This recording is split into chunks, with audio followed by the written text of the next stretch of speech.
Hello, so you probably noticed the Space Marine avatar. Well, beyond the creative impulse to get in some drawing, I thought having a visual aid like this will help communicate my points and hopefully make the video more entertaining. So here's to trying something new. Now let's get to my thoughts on the Codex Show and new weapon standards.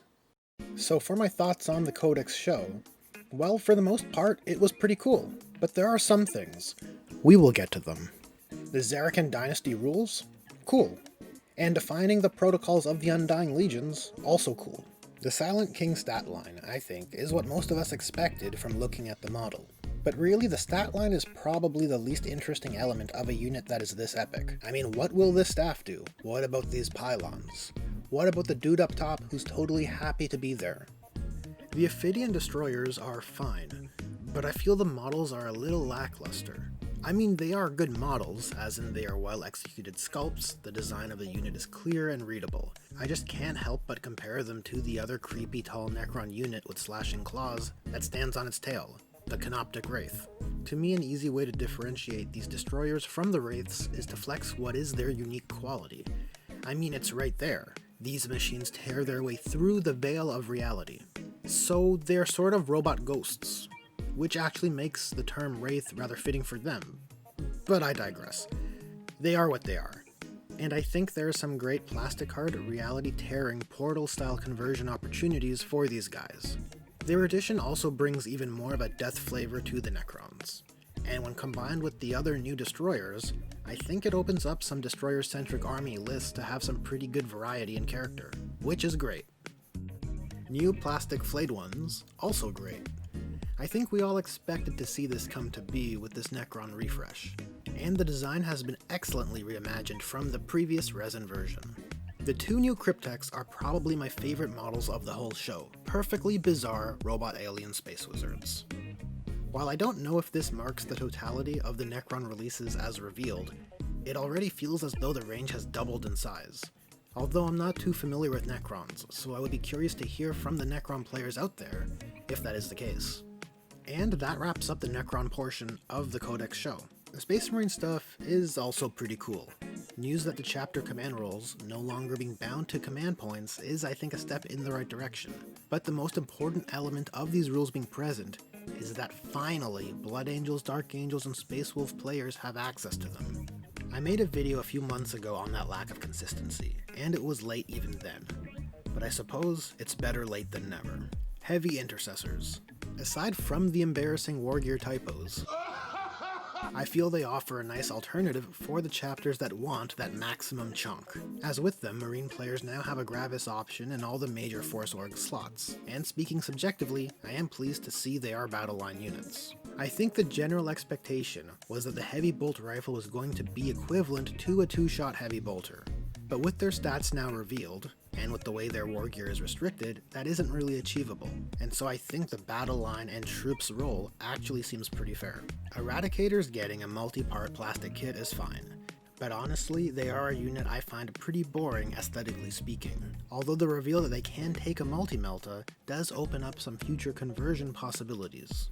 Blade Guard Veterans are not really my jam. I mean, they are a good unit on the tabletop, they just don't do anything for me personally. This guy, though, with the shield on his back, I find funny. Assault Intercessors getting the Intercessor Sergeant wargear options makes sense. And it's a good benefit for those chapters who want more of a melee presence and who want to flex specific wargear. The Storm Speeder I don't really have an opinion on. I like how tall it is, and the suppressor helmets are a neat detail. And that brings us to the announcement of the next 4 Codex releases. And this draws my ire. You see, at this point we have improved weapon profiles across the Imperium's shared weapons.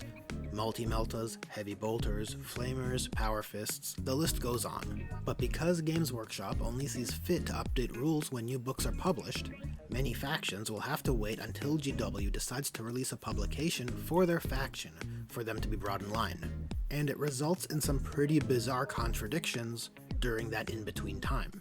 It's a terrible way to treat your player base, and it's something I feel should not be so easily accepted.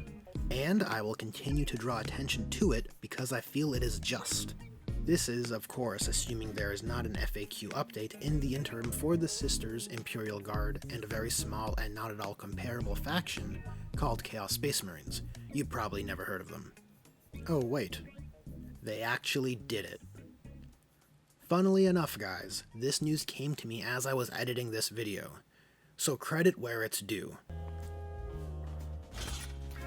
Good job, Games Workshop. So while the weapon inconsistency across the game is less of a factor, it still does not invalidate my issue with this release schedule, and that issue rests on the decision of the 3rd Codex of 9th edition to be for the Death Guard. Well, it's no ill will towards the Death Guard players, but I think it's fair to say the order in which factions receive rules support matters. Space Marines, I understand. They are the poster boy faction that you like to make models for, so fine. Necrons make sense to me as well, since the launch of 9th is featuring the Silent King's return, and a crap ton of models being added to their range. We've known for a while it was these two factions first, and they feel justified enough, so now we learn what faction is getting their codex next, and it's the Death Guard. Why?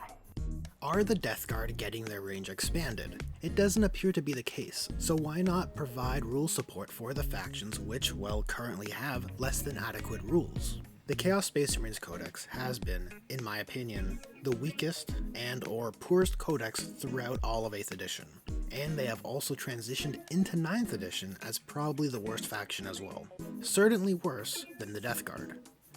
Furthermore, consider when each of these factions received their Psychic Awakening upgrades. Upgrades which were, according to the designers, designed for 9th edition. Checking Lexicanum, we can see that the Death Guard Psychic Awakening supplement, War of the Spider, was the 2nd most recent release, and the Chaos Space Marine Psychic Awakening Faith and Fury was the 2nd.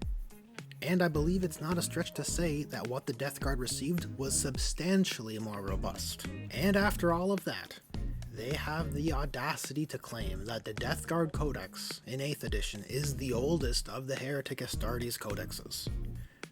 Well, let's see.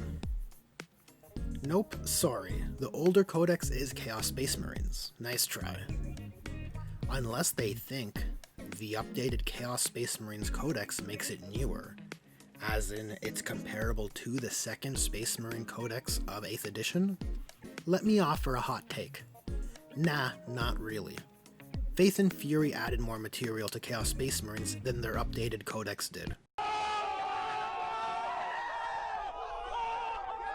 Suffice to say, I am eager to learn more around the justification for the Death Guard's codex, and what implications can be drawn to all the Chaos factions from it.